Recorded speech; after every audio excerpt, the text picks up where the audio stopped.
talking about supply and demand, and this is rather boring, but if you think about the story behind it, that's the important part, because what you need to do is to be able to assess what's happening in the world and make estimates on what's going to happen in prices and changes in quantity, and if you're in a position to manage resources or your own business, these are the things that you can affect. You can affect supply and you can affect demand.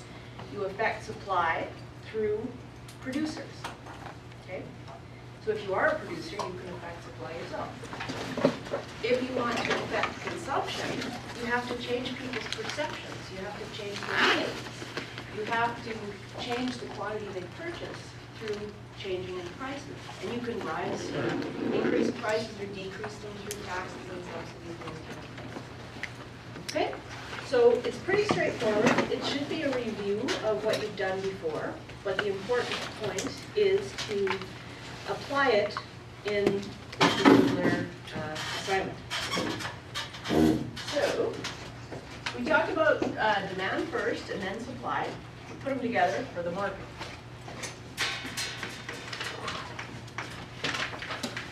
So this is consumption. Willingness to pay.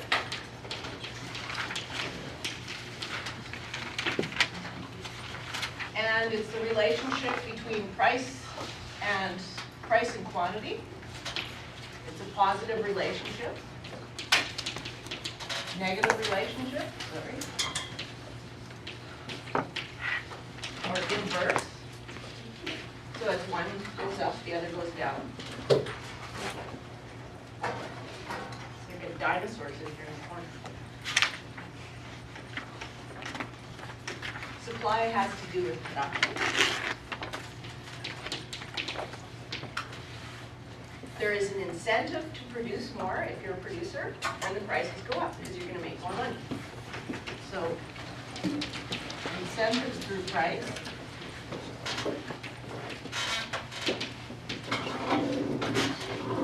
And the relationship between price and quantity is positive.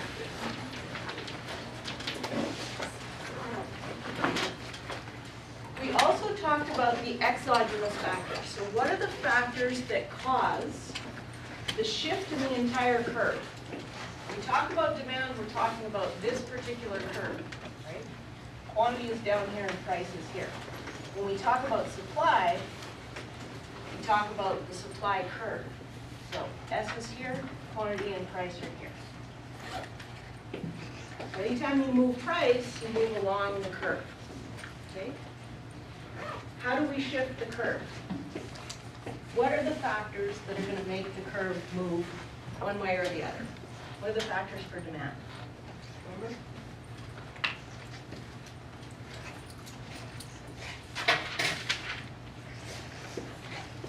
Changing tastes.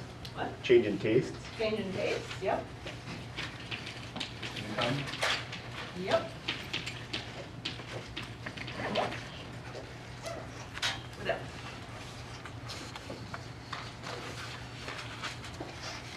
Expectation. Yep.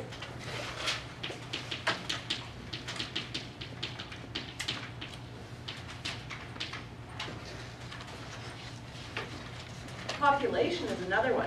We didn't mention that the other day, but we could put population in here. How would population affect it? The number of population people, their income. Nope, not that. What did you say? It would increase like demand pressure, so there'd be more demand for like bread or something like that. What else? Let's say they're the same. That's sort of, you're sort of on the right track.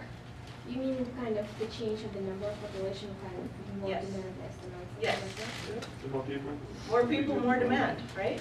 When we talked about generating the market curve, it's really all the individuals. Everybody in here has your own demand curve. Kind of lame, but kind of do. Anyway, so if you add more people to the market, this curve will go out at the same price. Okay, so you get more demand, more quantity demanded at the same price. So why, like, who cares? Why is that important? And where, how could you do that? How could you increase demand by increasing the population? What influence do you have there? From point of view government or from point of view No, of? from a producer. Let's say you're a producer, or you're in business or something, or you could be the government. How do we increase the demand? Then, like, 'cause it becomes more scarce, like, cause if your product is fixed and your population goes up, then the money for your product will also, like, demand will increase. Yeah, for sure. If the demand increases, then, if we put the supply curve in here, prices will rise just because there's more scarcity for the good and you'll sell more. But how can we do this? How can we increase the number of the people in the market? Like if you're in business, how are you gonna get more customers? Advertise. You can advertise, but you're reaching the same market. What about increasing your market size? What else can you do? Some kind of. Export, yeah. You can find new markets to go to, right? This is huge in agriculture. There's a lot of people always going over to Japan with those, what are those little blueberries? No, those other ones are long. Pascal, those things, yeah. There's a huge demand for those types of products right now. So instead of looking to these markets, what people are really doing is reacting and trying to push this out. You want to increase the demand. What's another way of doing it? If you're in business, how else can you increase the population looking at your product? Online. Online, right? Who doesn't do online shopping? You guys buy stuff online? For some reason, I'm missing the shopping gene. My sister got all of my share, and I hate shopping. So everything I buy, all my clothes, everything, online. The UPS man hates me because I have 2 dogs. He's at my house every second day. My mom was there the other day, and the guy says, "Oh, this is for Haley." Shoves a package in her arms. Online is huge. So if you're in business, how do you sell your products online, right? What you're really trying to do is increase the population, because you're going to increase the price, you're going to increase the quantity demanded. Okay, what about supply? What are the factors that affect the supply curve? How can you shift that supply curve and make more at the same cost, or reduce the cost to you and sell it for a higher price? In other words, how do you shift it? Technology. Yep.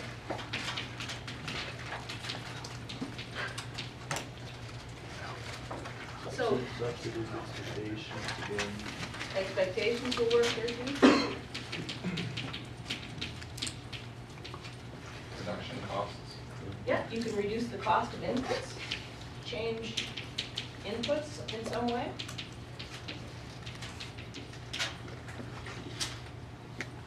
Increase the amount of land under production, for example. We're thinking resources. If we're thinking about mining, you can think of new ways, new technologies, or new ways of exploring.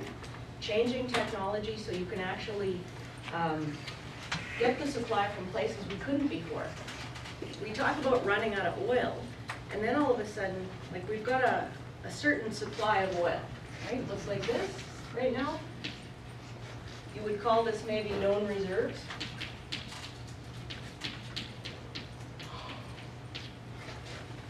How do we increase that? How do we increase our effective supply? This is what we can use, and this is what we can tap. There's a lot of oil out there that we're not going to be able to tap because it's not a good grade, like minerals, or we can't get to it because it's too far under the ocean. But as we change technology, we come up with new ways of exploiting those resources. So we actually increase our effective supply. These are the things you want to look for in that article. And these are the things you need to explain. And what I would like you to do then is put supply and demand together